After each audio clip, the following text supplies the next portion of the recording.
It took me 50 years and losing almost everything to realize what I will tell you in 10 minutes. What if the ladder you have been climbing is leaning on the wrong wall? What if the badge on your chest and the keys in your hand are not the same as peace? What if the person you promised to become is standing right here, waiting for you to slow down and finally notice? My name is Mark. I am 56. For 3 decades, I was a builder in Arizona. Concrete, steel, payrolls, bid sheets, sunrises over scaffolding and late-night headlights in the yard. I used to think life was a string of wins you could stack like cinder blocks. A bigger contract, a newer truck, a photo at the ribbon cutting, then a call from a client on a Sunday night and another Monday that never ended. If you have 10 minutes, stay with me. I am not going to sell you anything. I am going to hand you what took me half a century to learn the hard way. If one line lands in your chest, send it to the person who needs it more than you do. Take one breath with me. In. Out. Good. I was the kind of man who turned dinner into a meeting. I would answer an email at midnight with a sentence that made me feel important and then stare at the ceiling until 2 sets. I missed the first half of a lot of high school games. I said next week, honey. I said as soon as this job closes. I said I will make it up to you. There is a corrosion that travels under the paint when you live like that.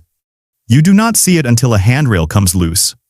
One afternoon 5 years ago, there was a white glare on the hood of my truck. I was at the job site on the south edge of town. We were arguing over a delivery that was short. Someone wanted me to sign something I did not like. The sun was mean, and the air was grit. There was a pinch under my sternum that felt like a nail being tapped. I told myself it was indigestion. Men like me say that. We say it until an ambulance says otherwise. A week later, I came home with a stack of pills and a quiet wife. I went to my office and opened my email and stared at 60 unread messages as if they were a tide I could push back with my hands. I made coffee that tasted like a warning. I promised the doctor I would slow down, and then I did not. Old habits are heavy machinery. They do not stop on a dime. They keep rolling through the fence. And then they roll through your living room. The next months were a landslide. A bid we needed did not land. A subcontractor missed payroll and blamed me. We bled cash on a job with change orders that would not end. The phone became a siren. The house became a storage unit full of boxes we never opened. I slept in boots more than once. My wife went quiet for long stretches, and then one morning told me she could not remember the last time we laughed. She said she loved me, but not this life. I nodded like a man who understood. I did not. I am telling you this because I want to offer you a door. I did not know where it was either. But there is a hinge. It is not in a seminar or a book. It is not in a perfect planner. It is in a kitchen on a Tuesday. It is in the breath you take before you answer the person you love. It is under your palm when you touch the table and notice the grain. It is in the voice that asks what now, not what next. If you are still with me, thank you.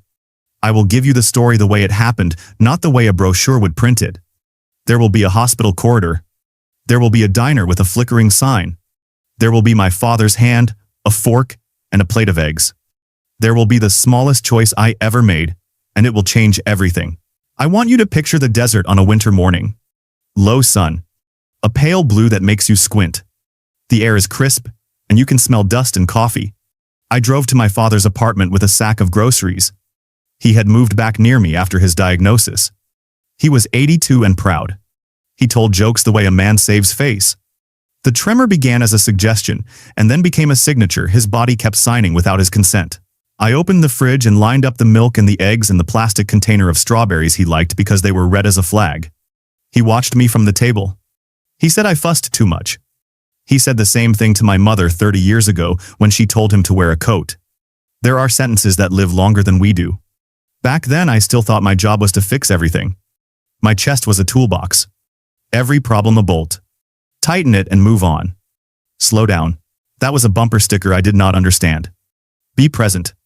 That sounded like a fridge magnet. I had to lose almost everything before those words grew a spine and stood up.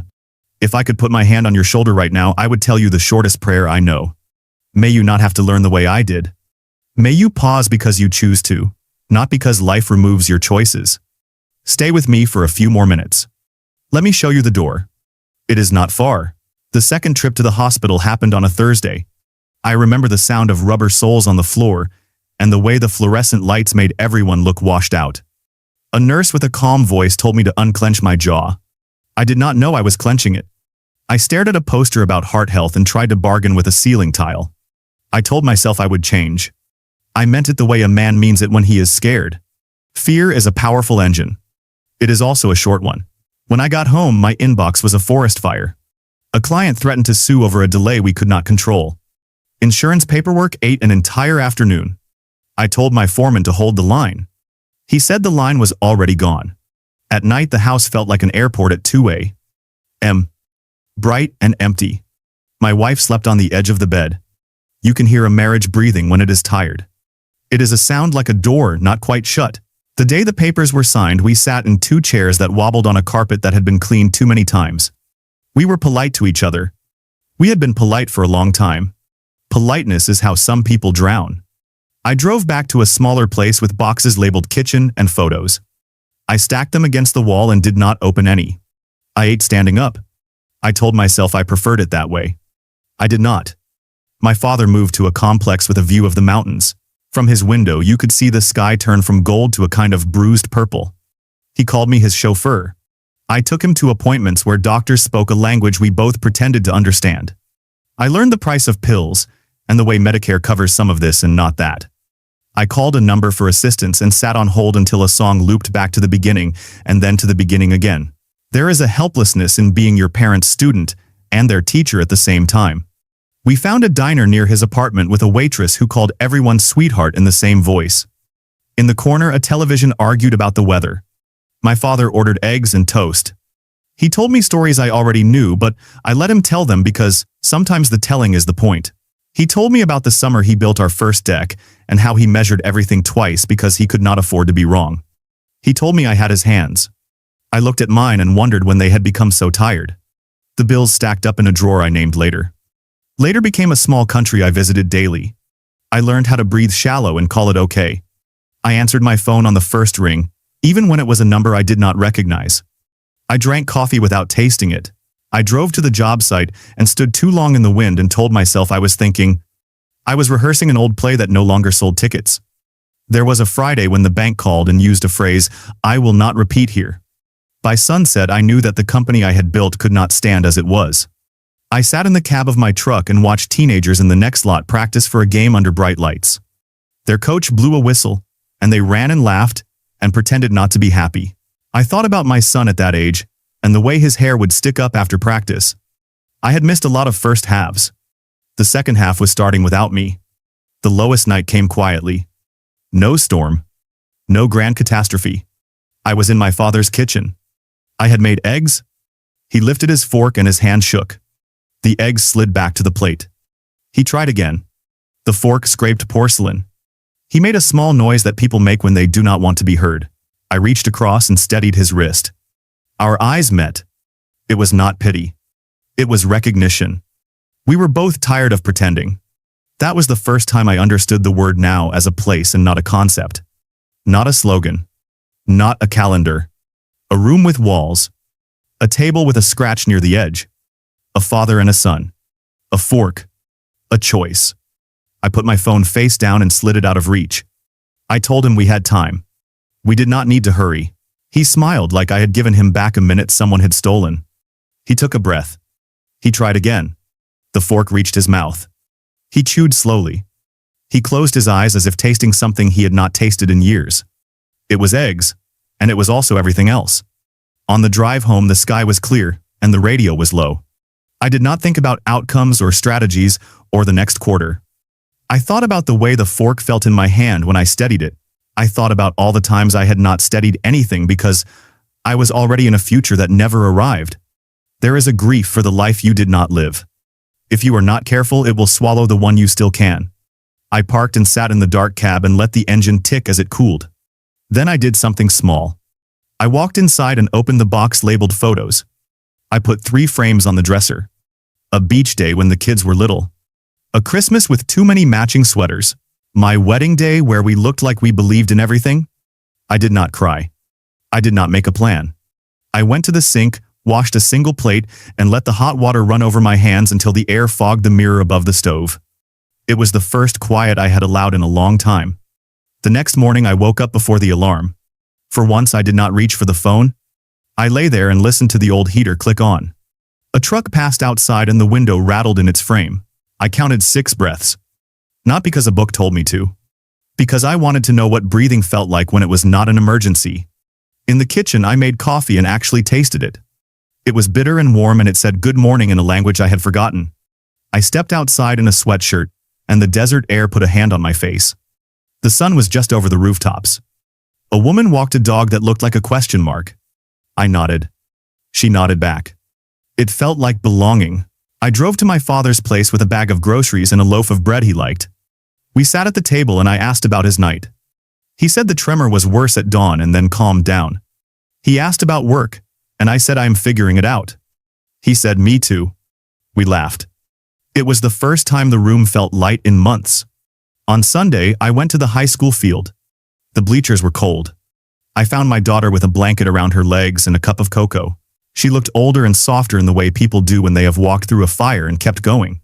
We watched a game and I did not look at my watch. I tried to memorize the way her face changed when the band played. I told her a story about her grandfather measuring boards twice because he could not afford to be wrong. She said, I sounded like him. For once, it did not scare me. At home, I opened the bills and did not look away. I made calls and asked for plans I could live with. One person was kind. One person was not. I took notes in a notebook that had a picture of a red truck on the cover. I put the notebook near the sink where I could see it. The list inside it was not a list of things to become. It was a record of the next right phone call. Then the next. Small is not a failure. Small is how anything true begins. There was an afternoon when a storm rolled across the valley and the light turned green and strange. I stood in the doorway and watched sheets of rain angle across the street. For a moment I thought of the company and the crew, and all the men who still woke before dawn to drive out to a lot with rebar and rebar chairs stacked like bones. I felt the familiar ache of being responsible for everything. Then I let it pass. I could be responsible for the next good hour. I could be responsible for dinner with my father. I could be responsible for a phone call to my son where I listen more than I talk. The practices found me, not the other way around. At the diner, I slowed down and asked the waitress about the photo on the wall. It was her grandfather opening the place in 1956. She touched the frame the way you touch a shoulder. In the hardware store, I ran into a man I used to hire. He told me about his new job and his daughter's science fair. I congratulated him without comparing our lives. At night, I washed the dish I had used and wiped the counter. There is a dignity in finishing the day you actually lived. I started to notice my attention like a currency. Where it went, my mood followed. When I let the bad news anchor me, I sank. When I looked at my father's hands and the way he steadied the cup with both palms, I felt a kind of courage I cannot name. I turned off the alerts that shouted at me. I deleted an app that made me forget the room I was sitting in. I did not become a monk. I became a man who could hear his own thoughts without being afraid of them. One evening, my father asked me to read from a book he kept by the bed. I read aloud. The pages were thin and made a sound like wings. He fell asleep halfway through a paragraph about a road through the mountains. I kept reading to the end of the page. When I closed the book, I sat there and watched his chest rise and fall. There is a different kind of achievement in that kind of watching. No one gives you a plaque. No one has to. I began to say enough out loud when the old machine tried to start. Enough to the compulsion to check at red lights. Enough to the story that said, more is safer. Enough to the sentence that began with, after I get through this week. Enough can be a fence that keeps the wolves out. It can also be a door you open to let yourself back in. I wish I could tell you everything turned golden. It did not. Some days the tremor was worse and my patience thin. Some nights I woke and felt the old pressure in my chest and took a pill and sat on the couch until the heater clicked on. But the ratio changed. There was more quiet than fear. More presence than planning. More gratitude than hunger. I wrote a letter to my ex-wife. I told her I had learned to make eggs slowly. I told her I was sorry for all the dinners I turned into briefings. I did not ask for anything. I mailed it with a stamp that had a sunflower on it. I do not know if she read it. I hope she did. Sometimes grace is a message that does not need a reply. If you have listened this far, thank you. People our age know the math. There are only so many seasons left. Only so many chances to be the one who steadies a fork or keeps a promise or shows up without making it a production. Here is what I can tell you without any decoration. The life I was chasing could not feel me back. The life I am living now does. It answers when I knock. It is smaller in all the ways that matter to strangers, and larger in all the ways that matter to my father and my kids, and the man in the mirror who finally sleeps. Slow down is not an insult to your ambition. It is a way to see what you are actually building. When you hurry, you build air. When you slow, you build rooms that hold people. You notice the doorways. You notice the light. You notice the small repair that keeps a home from failing later. Presence is maintenance. Presence is love with a tool belt on. Live now is not a hashtag. It is the decision to make the eggs and stay at the table until the plate is empty. It is the choice to watch your daughter's face instead of the scoreboard. It is the habit of opening the box labeled photos and letting the past sit in the room without trying to fix it. It is smelling the coffee you paid for. It is calling your brother because you thought of him in the produce aisle and the peaches looked like the ones from the summer you were 10. You are. Enough is not a line you tape to the mirror and ignore. It is a practice. It is the way you speak to yourself when you drop a glass and it breaks. It is the way you answer when the old story says, you are late, you are behind, you are too much, you are not enough. You say I am here. You say I am learning. You say I belong at my own table. You say it again tomorrow and the day after, until the room learns it too. My father's hands shake more now. We hired help a few hours a week and he hates it and loves it. He tells the aide the same joke he tells me, and we all pretend it is the first time. Sometimes I take him for a drive at dusk. We roll the windows down, even when it is cold. He points at the mountains and names them wrong, and I do not correct him. On good nights we stop for pie. He orders cherry, and I order apple, and we sit with people who also came for sugar and company. We eat slowly. I put the napkin in my lap and he puts his on the table and I let it be. If the word enough still feels like a sweater that does not fit, borrow mine for a while. Wear it around the house. Do the next kind thing for yourself. Pour a glass of water and drink it. Stand outside and count 8 breaths. Pick up the phone and call the person who would be glad to hear your voice, and say I was thinking about you. Then hang up before you explain. Simplicity is a door that does not lock. When you lie down tonight, put your hand on the place that hurts, and say, I am listening. Make one promise you can keep before breakfast.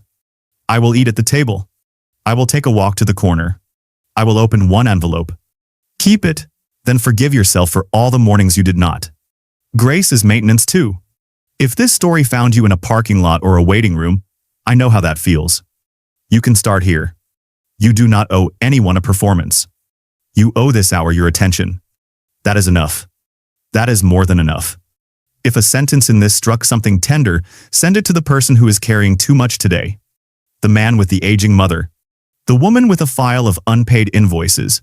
The friend who canceled again and did not say why. Tell them they are not broken. Tell them the door is closer than it looks. Stay with me for one more moment. In. Out. There you are.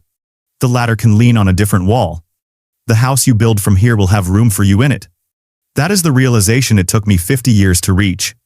I am handing it to you in 10 minutes because I wish someone had handed it to me. And if you forget tomorrow, that is okay. I will forget too, and remember again. We will practice until the practice becomes the life. Slow down. Live now. You are enough.